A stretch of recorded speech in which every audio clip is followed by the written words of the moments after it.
विज्ञान एवं पर्यावरण यूनिट 7 परीक्षा धाम की क्लास हम देख रहे हैं और हम इसके 4th टॉपिक पर पहुंच चुके हैं, जो है प्रमुख वैज्ञानिक संस्थान एवं इनकी उपलब्धियां। इसको अब हम देखेंगे एक एक करके, इससे संबंधित सभी चीज़ों को समझेंगे। इसमें हमें क्या क्या पढ़ना है, तो इसरो को पढ़ना है, डीआरडीओ को पढ़ना है, बार्क, टिफर, सीएसआईआर, आईसीएआर और एनआरएससी, साथ ही आरआर कैट को भी पढ़ना है और कुछ अन्य संस्थानों को देखना है। सभी से संबंधित सभी महत्वपूर्ण चीज़ों को समझेंगे। हम शुरू कर रहे हैं भारत के वैज्ञानिक संस्थान।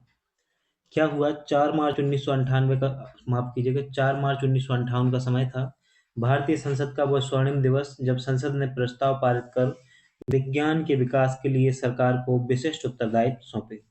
1983 में तकनीकी विकास हेतु भारत सरकार ने एक विशेष नीति का शुभारंभ किया और भारत में अभी तक लगभग 2100 से अधिक मान्यता प्राप्त अनुसंधान का विकास किया जा चुका है। किसके क्षेत्र में? वैज्ञानिक संस्थान। वैज्ञानिक संस्थानों का वर्गीकरण 7 आधारों पर किया गया है, जिनमें परमाणु ऊर्जा से संबंधित संस्थान देखने हैं, अंतरिक्ष कार्यक्रम से संबंधित, विज्ञान और औद्योगिक अनुसंधान से संबंधित, रक्षा विभाग से संबंधित कौन कौन से संस्थान हैं, कृषि से संबंधित, विज्ञान एवं प्रौद्योगिकी विभाग से संबंधित, स्वास्थ्य विभाग से संबंधित संस्थान। हम शुरू करते हैं परमाणु ऊर्जा से संबंधित संस्थानों से, जिसमें हम Tata institute of fundamental research को सबसे पहले देखेंगे। किसको? टीआईएफआर को, टाटा मूलभूत अनुसंधान संस्थान इसको कहा जाता है। इसका जो मुख्यालय है मुंबई में है। कहाँ पर है? मुख्यालय इसका मुंबई में है और इसकी स्थापना 1 जून 1945 को हुई थी। आज़ादी से पूर्व जो है टाटा मूलभूत अनुसंधान संस्थान की स्थापना हो गई थी। इसकी स्थापना डॉक्टर होमी जे भाभा के द्वारा की गई और यह परमाणु ऊर्जा विभाग के अंतर्गत कार्य करने वाला नाभिकीय विज्ञान एवं गणित का राष्ट्रीय केंद्र है। तो Tata institute of fundamental research के बारे में आपको याद रखना है कि मुख्यालय मुंबई में है। 1 जून 1945 को स्थापना हुई। किसने की स्थापना? होमी जे भाभा ने इसकी स्थापना की थी। इसके बाद दूसरा संस्थान है BARC, Bhabha atomic research centre. इसके बारे में आपको याद रखना है कि 3 जनवरी 1954 को इसकी स्थापना हुई थी, भाभा एटॉमिक रिसर्च सेंटर की। इसका मुख्यालय ट्राम्बे मुंबई में है और एटॉमिक एनर्जी एस्टेब्लिशमेंट जो है, कोई कोई बड़ा शब्द आ जाता है ना तो मेरी जीभ फंस जाती है। जैसे एटॉमिक एनर्जी एस्टेब्लिशमेंट जो है, इसका पुराना नाम है और वर्तमान में जो नाम है वो है BARC, Bhabha atomic research centre. तत्कालीन प्रधानमंत्री जवाहरलाल नेहरू के द्वारा 20 जनवरी सन 1957 को राष्ट्र को ये समर्पित कर दिया गया, जबकि स्थापना हुई थी 3 जनवरी 1954 को। वर्तमान में इसका नाम डॉक्टर होमी जहांगीर भाभा के नाम पर 1966 में रखा गया था। उससे पहले नाम था एटॉमिक एनर्जी एस्टेब्लिशमेंट। क्या था? Atomic energy establishment. अगला संस्थान है इंदिरा गांधी परमाणु अनुसंधान केंद्र, जो कि कलपक्कम में है। लगभग लगभग सभी को याद रहता है और 1971 में इसकी स्थापना हुई।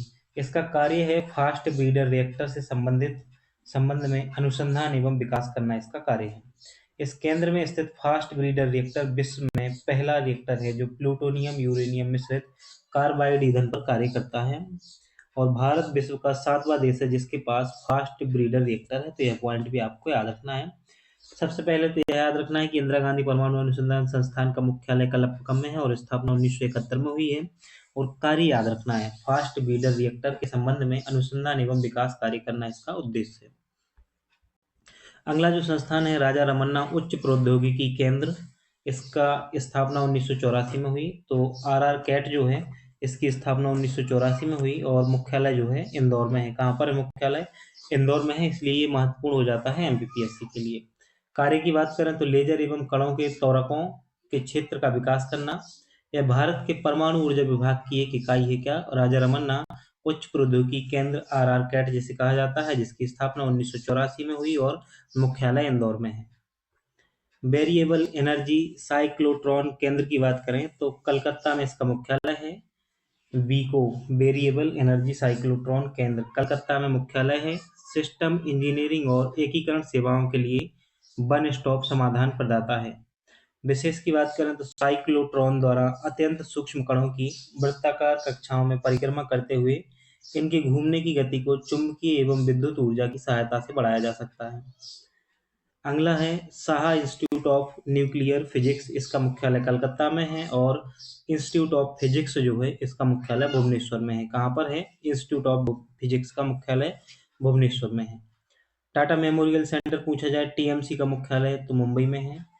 टीएमसी का मुख्यालय Mumbai, institute of physics Bhubaneswar, और Saha institute of nuclear physics जो है वो कलकत्ता में है। अब हम अंतरिक्ष से संबंधित संस्थान को बात करेंगे। विक्रम साराभाई अंतरिक्ष केंद्र जो है VSSC, इसकी स्थापना जो है 1963 में की गई। विक्रम साराभाई अंतरिक्ष केंद्र की स्थापना 1963 में की गई और स्थान इसका तिरुवनंतपुरम है। कहाँ पर है स्थान? तिरुवनंतपुरम में इसका स्थान है। यह केंद्र रॉकेट अनुसंधान तथा प्रक्षेपण यान संबंधी विकास परियोजनाओं को संचालित करता है। रॉकेट व प्रक्षेपण यान को बनाने में यह केंद्र मुख्य भूमिका निभाता है। तो विक्रम साराभाई अंतरिक्ष केंद्र VSSC जो है, स्थापना इसकी 1963 में हुई और स्थान कहाँ पर है? तिरुवनंतपुरम में है। यह केंद्र रॉकेट अनुसंधान तथा प्रक्षेपण यान संबंधी विकास परियोजनाओं से संचालित करता है। रॉकेट व प्रक्षेपण यान में बनाने में यह केंद्र मुख्य भूमिका निभाता है। भारत के अभी तक के सभी प्रक्षेपण यान जैसे SLV-3 हो गया, ASLV हो गया, PSLV हो गया, GSLV हो गया, VCSSC के द्वारा ही विकसित किए गए हैं। विक्रम साराभाई अंतरिक्ष केंद्र के द्वारा ही विकसित किए गए हैं, जिसका मुख्यालय स्थान जो है तिरुवनंतपुरम और स्थापना जो है 1963 आपको याद रखनी है। अगला और बहुत ही महत्वपूर्ण केंद्र है इसरो। कौन सा? अगला और सबसे ज्यादा महत्वपूर्ण है ISRO, Indian space research organisation, इसका फुल फॉर्म याद रखना है पहले तो, इंडियन स्पेस रिसर्च ऑर्गेनाइजेशन। स्थापना की बात करें तो 15 अगस्त 1969 को इसकी स्थापना हुई। तो ये डेट भी याद रखनी है, कब हुई स्थापना? 15 अगस्त 1969 को इसकी स्थापना हुई। मुख्यालय कहाँ है? बेंगलुरु में इसका मुख्यालय है इसरो का, और विक्रम साराभाई इसके संस्थापक हैं इसरो के। उद्देश्य की बात करें तो भारतीय अंतरिक्ष कार्यक्रमों को संचालित करना इसका उद्देश्य है। उपग्रहों का निर्माण करना, प्रक्षेपण, सूचनाओं का संग्रह, आंकड़ों का विश्लेषण करना इसका कार्य है। वर्तमान में इसकी 6 शाखाएं हैं। विक्रम साराभाई अंतरिक्ष केंद्र जो कि तिरुवनंतपुरम में है, इसरो की ही शाखा है। इसरो उपग्रह केंद्र बेंगलुरु में है। सतीश धवन अंतरिक्ष केंद्र श्रीहरिकोटा में है। अंतरिक्ष उपयोग केंद्र अहमदाबाद में है। मुख्य नियंत्रण केंद्र भोपाल हासन में है, और द्रव प्रणोदक प्रणाली केंद्र जो है वो बेंगलुरु, तिरुवनंतपुरम, महेंद्रगिरी में। अब हम बात करेंगे सतीश धवन अंतरिक्ष केंद्र की, जो कहाँ है? श्रीहरिकोटा में है। तो देखो इसरो के बारे में याद रखना है, 15 अगस्त 1969 को स्थापना, मुख्यालय बेंगलुरु, संस्थापक विक्रम साराभाई। ठीक है ना, इतना तो याद रखना ही रखना है। साथ ही इसकी कार्यरत इकाई पूछी जाए तो 6 हैं, इसके नाम पूछे जा सकते हैं। पहली है सतीश धवन अंतरिक्ष केंद्र, इसकी स्थापना जो है 1971 में हुई है। कब हुई है? 1971 में इसकी स्थापना हुई, और श्रीहरिकोटा आंध्र प्रदेश में इसका स्थान है, मुख्यालय है। इसका पुराना नाम था सार। क्या था? ये सतीश धवन अंतरिक्ष केंद्र का पुराना नाम सार हुआ करता था। आंध्र प्रदेश के पूर्वी तट पर स्थित सार इसरो का मुख्य प्रक्षेपण केंद्र है, और प्रक्षेपण यानों के ठोस ईंधन रॉकेट के विभिन्न चरणों का पृथ्वी पर परीक्षण इसी केंद्र के द्वारा किया गया है। किसके द्वारा? सतीश धवन अंतरिक्ष केंद्र के द्वारा, जो कि श्रीहरिकोटा में है। अब अगला जो है अंतरिक्ष अनुप्रयोग केंद्र स्पेस एप्लीकेशन सेंटर जो है, ये 1972 में इसकी स्थापना हुई और अहमदाबाद में है। कहाँ पर है? अहमदाबाद में है, गुजरात में। इसका जो कार्य है दूर संचार व टेलीविजन में उपग्रहों उपयोग, प्राकृतिक संसाधनों के सर्वेक्षण व दूर संवेदी मौसम संबंधी कार्य करना स्पेस एप्लीकेशन सेंटर का मुख्य उद्देश्य है। अगला है वेरिएबल एनर्जी साइक्लोट्रॉन केंद्र बेको, इसका मुख्यालय कलकत्ता में है। तो ये दूसरा है क्या? अभी पढ़ा था, एक और बी को पढ़ा था हमने, हाँ ये पढ़ा था। तो ये भी कलकत्ता में है, और ये वाला भी कलकत्ता में ही है, जो अंतरिक्ष से संबंधित है। सिस्टम इंजीनियरिंग और एकीकरण की सेवाओं के लिए वन स्टॉप समाधान है। ये अभी देख लिया है हमने, लगता है दोबारा से पेज ऐड हो गया है। हाँ ठीक है, दोबारा से पेज ऐड हो गया। अब हम बात करते हैं मुख्य नियंत्रक सुविधा केंद्र जो है MCF मास्टर कंट्रोल फैसिलिटी, 2005 में इसकी स्थापना हुई है, और भोपाल हासन कर्नाटक में इसका जो मुख्यालय है स्थान है। तो ये 2 जगह पर है मुख्य नियंत्रक सेवा केंद्र, एक तो भोपाल में भी है और कर्नाटक के हासन में भी है। प्रक्षेपित उपग्रह को नियंत्रित करता है मुख्य नियंत्रण सुविधा केंद्र। अगला है लिक्विड प्रोपल्सन सिस्टम सेंटर द्रव प्रणोदक प्रणाली केंद्र, इसकी यह शाखा तिरुवनंतपुरम केरल तिरुवनंतपुरम केरल, बेंगलुरु, महेंद्रगिरी तमिलनाडु में कार्यरत है। इसका जो कार्य है प्रक्षेपण यान व उपग्रहों के लिए द्रव ईंधन का विकास करना इसका कार्य है। तो आपको याद रखना है द्रव प्रणोदक प्रणाली केंद्र प्रक्षेपण यान व उपग्रहों के लिए द्रव ईंधन को विकास करती है। भौतिक अनुसंधान प्रयोगशाला की बात करें तो इसकी स्थापना 1947 में हुई थी। फिजिक्स रिसर्च लेबोरेटरी की अहमदाबाद में मुख्यालय है। अंतरिक्ष क्षेत्र में अनुसंधान व विकास करना इसका कार्य है और यहाँ के मुख्य अनुसंधान कार्यक्रम और सौर तारामंडल भौतिकी, इंफ्रारेड खगोल विद्या, भू अंतरिक्ष भौतिकी, मौसम विज्ञान आदि विषयों पर आधारित है। उदयपुर की सौर वेधशाला और माउंट आबू की इंफ्रारेड ऑब्जर्वेटरी इसी के अंतर्गत आती है। हमारा अगला है राष्ट्रीय रिमोट सेंसिंग सेंटर NRSC। इसकी स्थापना 2008 में हुई है और मुख्यालय कहाँ पर है? हैदराबाद में है। राष्ट्रीय रिमोट सेंसिंग सेंटर का मुख्यालय हैदराबाद में है और स्थापना कब हुई है? 2008 में हुई है। कार्य क्या है रिमोट सेंसिंग सेंटर का? उपग्रहों से प्राप्त आंकड़ों का उपयोग करके संसाधनों की पहचान, वर्गीकरण व निगरानी करना इसका उद्देश्य कार्य है। इसके क्षेत्रीय कार्यालय जो है रिमोट सेंसिंग सेंटर के क्षेत्रीय कार्यालय जोधपुर, खड़गपुर, कलकत्ता, नागपुर, बेंगलुरु और नई दिल्ली में है। UR राव उपग्रह केंद्र जो की स्थापना 1972 में और मुख्यालय बेंगलुरु में है। इतना याद रखना है और बाकी सब चीजें छोड़ो। वैज्ञानिक एवं औद्योगिक अनुसंधान से संबंधित अब हम चीजें देखेंगे। तो वैज्ञानिक एवं औद्योगिक अनुसंधान परिषद CSIR बहुत ही महत्वपूर्ण है। इसके लिए शॉर्ट वीडियो भी डला हुआ है। इसरो के लिए, DRDO के लिए, इन सबके शॉर्ट वीडियो भी डले हुए हैं यूट्यूब चैनल पर। साथ ही आपको पता है कि यूनिट 10 के वीडियो हमारे चैनल पर डले हुए हैं, यूनिट 9 कंप्लीट वीडियो डले हुए हैं, है ना। यूनिट 7 कंटिन्यू चल ही रही है और जो यूनिट 8 है उसके वीडियो भी राष्ट्रीय एवं अंतर्राष्ट्रीय करंट अफेयर्स और MP करंट अफेयर्स के वीडियो डले हुए हैं। तो 1942 स्थापना 1942 में हुई और मुख्यालय कब है, कहाँ है? नई दिल्ली में है। भारत का सबसे बड़ा वैज्ञानिक एवं औद्योगिक अनुसंधान संस्थान है कौन सा? CSIR, जिसका हिंदी में नाम है वैज्ञानिक एवं औद्योगिक अनुसंधान परिषद, वहीं इंग्लिश में इसे council of scientific and industrial research कहते हैं। इसके अध्यक्ष प्रधानमंत्री होते हैं। तो जो CSIR होता है जिसकी स्थापना 1942 में हुई और मुख्यालय नई दिल्ली में है, इसके अध्यक्ष होते हैं प्रधानमंत्री। इसकी स्थापना में डॉक्टर शांति स्वरूप भटनागर का महत्वपूर्ण योगदान है। ऐसे विज्ञान का विकास करना जो जनता के अधिकतम सामाजिक, आर्थिक, पर्यावरणीय लाभ प्रदान कर सके और विभिन्न वैज्ञानिकों को फेलोशिप एवं अनुदान देना इसका उद्देश्य है। अगला है राष्ट्रीय भौतिक प्रयोगशाला। इसकी स्थापना 1947 में हुई और नई दिल्ली में इसका मुख्यालय है। कहाँ पर है? नई दिल्ली में इसका मुख्यालय है। यह केंद्र उपकरणों की जांच, परख, निर्माण एवं गुणवत्ता बढ़ाने में संलग्न है। साहिबाबाद उत्तर प्रदेश की केंद्रीय इलेक्ट्रॉनिक्स लिमिटेड इसी का उपक्रम है। राष्ट्रीय भौतिक प्रयोगशाला जो कि नई दिल्ली में है और 1947 में स्थापना हुई है इसकी। कंफ्यूजन पॉइंट की बात करें तो दिल्ली में स्थित राष्ट्रीय भौतिक प्रयोगशाला CSIR के नियंत्रण में है, जबकि अहमदाबाद में राष्ट्रीय भौतिक प्रयोगशाला अंतरिक्ष अनुसंधान कार्यों से संबंधित है। तो ये कंफ्यूजन पॉइंट था एक, तो याद रख लेना है। और ऑप्शन जो है वो परीक्षा में जिस प्रकार का प्रश्न हो उसके अकॉर्डिंग आपको आंसर इसका करना है। राष्ट्रीय भूभौतिकी अनुसंधान संस्थान हैदराबाद में है और यह प्राकृतिक स्रोतों, तेल जैसे तेल के अध्ययन या भूकंप के अध्ययन या भविष्यवाणी करने में महत्वपूर्ण भूमिका निभाता है। राष्ट्रीय भूभौतिकी अनुसंधान संस्थान। राष्ट्रीय समुद्र विज्ञान संस्थान मुख्यालय गोवा में है और स्थापना जो 1966 में गोवा में मुख्यालय। समुद्र विज्ञान से संबंधित तथा अंटार्कटिका अभियान की जानकारी प्रदान करता है राष्ट्रीय समुद्र विज्ञान संस्थान। भारत की रासायनिक प्रयोगशाला जो है भारत के कराईकुड़ी, जोरहाट, हैदराबाद, पुणे आदि स्थानों पर है। यहाँ कृषि रसायनों एवं कीटनाशकों का निर्माण किया जाता है और राष्ट्रीय रासायनिक प्रयोगशाला पुणे लाइट पदार्थों का विकास करती है।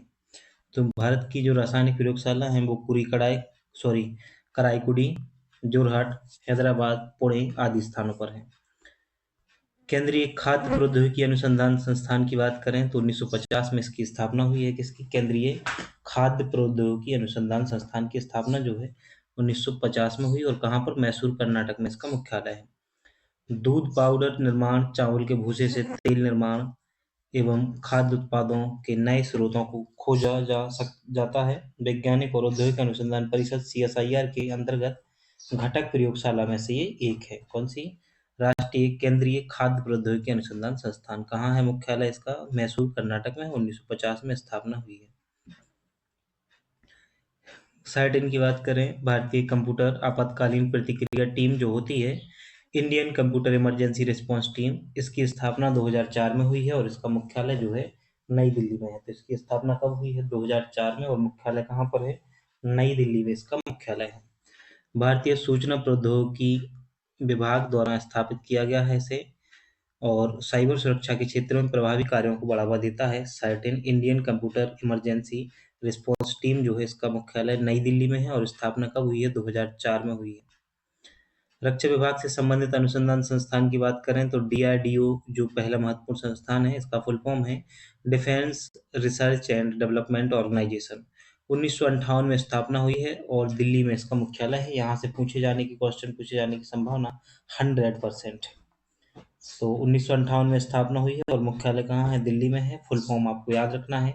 राष्ट्रीय सुरक्षा के लिए आवश्यक वैज्ञानिक अनुसंधान, डिजाइन और विकास कार्यक्रम निर्मित कर उनका कार्यान्वयन करना।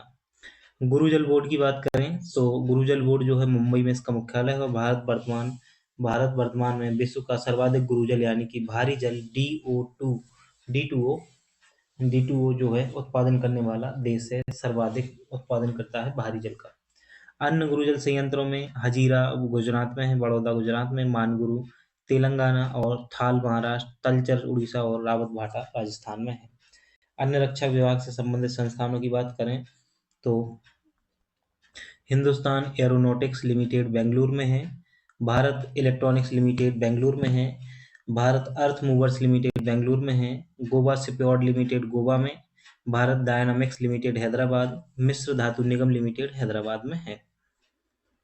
अब हम कृषि से संबंधित अनुसंधानों को देखेंगे, जिसमें भारतीय कृषि अनुसंधान संस्थान, the Indian council of agriculture research जो है ICAR, बहुत ही महत्वपूर्ण, 1929 में स्थापना हुई और कहाँ है मुख्यालय? नई दिल्ली में है। 1929 में स्थापना और नई दिल्ली में है।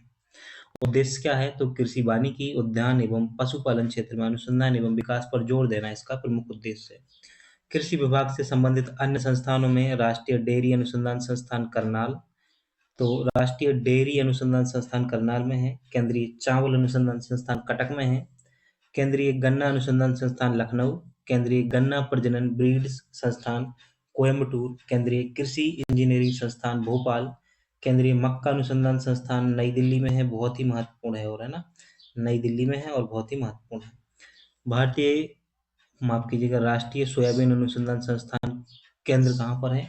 इंदौर में है। भारतीय गेहूं और जौ अनुसंधान संस्थान करनाल में है और क्षेत्रीय गेहूं अनुसंधान संस्थान इंदौर में है। राष्ट्रीय मूंगफली अनुसंधान संस्थान केंद्र कहाँ पर है? जूनागढ़ गुजरात में है।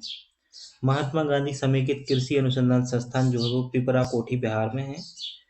केंद्रीय तंबाकू अनुसंधान संस्थान आपको याद रखना है, राजमुंदरी में है, जो कि यहाँ से क्वेश्चन पूछा जा सकता है। साथ ही राष्ट्रीय उच्च सुरक्षा पशु रोग संस्थान भोपाल में है।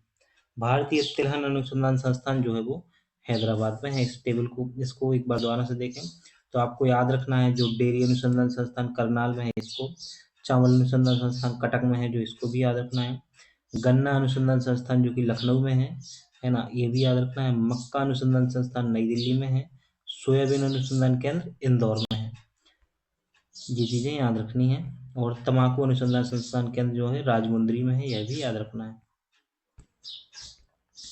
समाचार पन्नों से बात करें तो चना अनुसंधान केंद्र जो है उज्जैन में प्रस्तावित है, सरसों अनुसंधान केंद्र ग्वालियर में प्रस्तावित है और श्री अन्न अनुसंधान केंद्र जो है वो डिंडोरी में प्रस्तावित है। ये थी समाचार पन्नों से खबर। विज्ञान एवं प्रौद्योगिकी विभाग से संबंधित संस्थानों में आपको याद रखना है, पुरा वनस्पति बीरबल साइनी संस्थान लखनऊ। आपको चिड़ियों की चहचहाने की आवाज आ रही होगी, तो क्या है, जहाँ हमारा घर है ना, वहीं उन्होंने घोंसला बना रखा है, तो उसको हटा तो सकते नहीं है ना। तो सुबह सुबह तो आवाज़ बहुत शानदार लगती है उनकी। उनके बच्चे खेल रहे होते हैं छोटे छोटे से, और वो चहचहा रही होती हैं। घोंसला बना हुआ है तो उससे बोल भी नहीं सकते हैं उनके घर से, तो थोड़ी सी आवाज़ आ रही होगी तो ध्यान देना होगा आपको कंटेंट पर, है ना। पुरा वनस्पति बीरबल साहिनी संस्थान लखनऊ में है। बोस संस्थान जो है वो कलकत्ता में है। कहाँ पर है? बोस संस्थान कलकत्ता में है। हिमालय भूविज्ञान संस्थान देहरादून में, भूचुम्बकीय भारतीय संस्थान मुंबई और भारतीय खगोल भौतिकी संस्थान बेंगलुरु। तो इन संस्थानों में सबसे महत्वपूर्ण जो है वो है बोस संस्थान कलकत्ता का और भारतीय खगोल भौतिकी संस्थान बेंगलुरु का। स्वास्थ्य विभाग से संबंधित जो संस्थान है उसमें राष्ट्रीय विज्ञान संस्थान बेंगलुरु, राष्ट्रीय प्रतिरोधक विज्ञान संस्थान नई दिल्ली, राष्ट्रीय विषाणु विज्ञान संस्थान पुणे, राष्ट्रीय मस्तिष्क अनुसंधान केंद्र मानसेर गुड़गांव, केंद्रीय औषधि अनुसंधान केंद्र जो लखनऊ में है, BVIN भी टिक करिए इसको, केंद्रीय औषधि अनुसंधान संस्थान केंद्र जो है वो लखनऊ में है। राष्ट्रीय जनजाति स्वास्थ्य अनुसंधान संस्थान जो है वो जबलपुर में है। कहाँ पर है? जबलपुर में। गोवा प्लान को साकार करने वाले कुछ तथ्यों को देखें तो यहाँ पे क्या है, 30 मार्च 2022 को नासा के अंतरिक्ष यात्री मार्क बेंड हे ने अंतर्राष्ट्रीय अंतरिक्ष स्टेशन पर 355 दिवसीय एकल उड़ान mission single space flight mission पूरा किया है। कितने दिन रह के आए हैं? 355 दिन। नासा द्वारा वर्ष 2021 में शुक्र ग्रह के अनुसंधान हेतु 2 नए मिशनों DA-BIN-CI प्लस जो है इसका फुल फॉर्म है deep atmosphere investigation of noble gases chemistry and imagine और वेरिटास जो है, ये 2 मिशन लॉन्च किए थे, तो इनको याद रखना है। ईलीजा ये महत्वपूर्ण है, ईलीजा एक अंतरिक्ष मिशन है। ईलीजा के बारे में बन सकता है क्वेश्चन। तो ईलीजा एक अंतरिक्ष मिशन है जिसका उद्देश्य गुरुत्वीय तरंगों का पता लगाना है। नासा का अंतरिक्ष यान कैसिनी शनि ग्रह के मिशन पर है। कौन सा है? कैसिनी। नाविक का पूरा नाम नेविगेशन विद इंडियन कंसटिलेशन है और आर्कटिक की जलवायु और पर्यावरण की निगरानी हेतु रूस देश द्वारा पहला उपग्रह आर्कटिक M28 फरवरी 2021 में लॉन्च किया गया है। प्रमुख वैज्ञानिक संस्थानों की उपलब्धियों के बारे में भी देख लेते हैं और फिर उसके साथ ही ये टॉपिक जो है वो कंप्लीट हो जाएगा। 19 अप्रैल 1975 को इसरो ने भारत का पहला उपग्रह आर्यभट्ट सोवियत संघ के सहयोग से लॉन्च किया था। तो ये पूछा जाए भारत का पहला उपग्रह कौन सा है, तो आर्यभट्ट है। किसके सहयोग से लॉन्च किया था? सोवियत संघ के सहयोग से लॉन्च किया था। कब? 19 अप्रैल 1975 में। 19 अप्रैल 1975 में आर्यभट्ट को लॉन्च किया था। 18 जुलाई 1980 में भारतीय भूमि से छोड़ा गया प्रथम उपग्रह रोहिणी था। तो भारतीय भूमि से छोड़ा गया प्रथम उपग्रह कौन सा है? रोहिणी है। और अगर प्रथम पूछा जाए प्रथम उपग्रह कौन सा है तो आर्यभट्ट आपको सही करना है इसका। 19 जून 1981 Ariane passenger payload experiment APPLE ISRO का पहला स्वदेशी प्रायोगिक संचार उपग्रह था। कौन सा? एप्पल। 2002 में भारत का पहला मौसम संबंधी उपग्रह मैटसैट कल्पना 1 जो है इसको इसरो द्वारा लॉन्च किया गया। तो पूछा जाए भारत का पहला मौसम संबंधी उपग्रह कौन सा है तो मैटसैट कल्पना 1 है। किसने लॉन्च किया था? इसरो ने लॉन्च किया था। शिक्षा के लिए समर्पित 2004 में एडुसैट लाया गया और रेडियो सेवा संबंधी सेवा उपलब्ध कराने के लिए हैमसैट लाया गया था। भारत का पहला सुदूर संवेदन उपग्रह कार्टोसैट था जो 2005 में लाया गया था, कार्टोसैट 1। और 2008 में 22 अक्टूबर 2008 को इसरो के द्वारा चंद्रयान 1 जो है वो भेजा गया था और मंगलयान मिशन को लॉन्च किया गया था 5 नवंबर 2013 को। कब लॉन्च किया गया था? 5 नवंबर 2013 को इसरो ने मंगलयान मिशन को लॉन्च किया था। चंद्रयान मिशन कब भेजा गया? तो ये 22 अक्टूबर 2008 को भेजा गया था। 15 फरवरी 2017 में इसरो ने मेगा मिशन के जरिए 104 सैटेलाइट लॉन्च कर एक विश्व रिकॉर्ड बनाया और 22 जुलाई 2019 को चंद्रयान 2 इसरो द्वारा भेजा गया। चंद्रयान 2 जो है इसरो के द्वारा भेजा गया तथा इस तरह भारत चंद्रमा के दक्षिणी ध्रुव पर पहुंचने वाला विश्व का पहला देश बन गया है।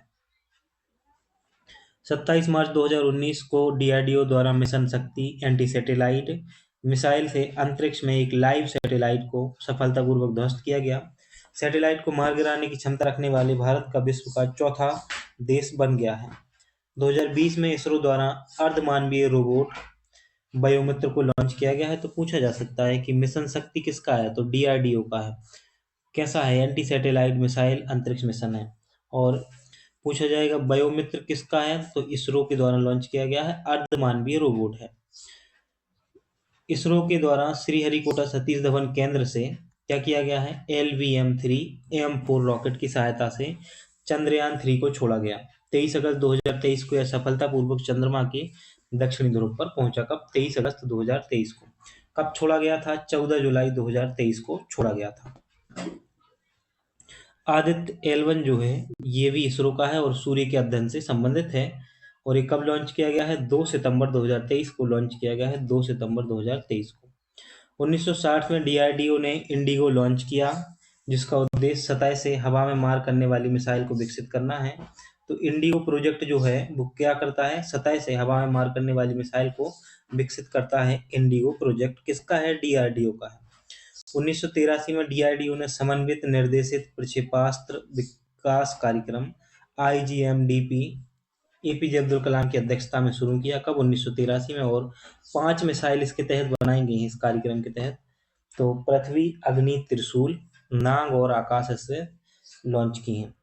9 अक्टूबर 2020 को DRDO द्वारा भारतीय वायुसेना के लिए भारत की पहली स्वदेशी एंटी रेडिएशन मिसाइल रुद्रम का सफलतापूर्वक परीक्षण किया गया है। तो पूछा जाए भारत की पहली स्वदेशी एंटी रेडिएशन मिसाइल कौन सी है? तो रुद्रम है। किसने लॉन्च की है? DRDO ने लॉन्च की है। कब की है? 2 अक्टूबर 2020 को लॉन्च की है। तो ये था हमारा 4th नंबर का टॉपिक, प्रमुख वैज्ञानिक संस्थान एवं उपलब्धियां। हमने कहीं वीडियो में ये रुक कर नहीं बोलते आपसे कि लाइक करो बार-बार या कुछ भी। जब टॉपिक कंप्लीट हो जाता है उसके बाद ही बोलते हैं, है ना? तो आप लाइक तो करोगे ही ताकि जल्दी से नेक्स्ट वीडियो भी आ जाए। तो मिलते हैं फिर नेक्स्ट वीडियो में, तब तक के लिए बाय बाय, ध्यान रखिएगा अपना।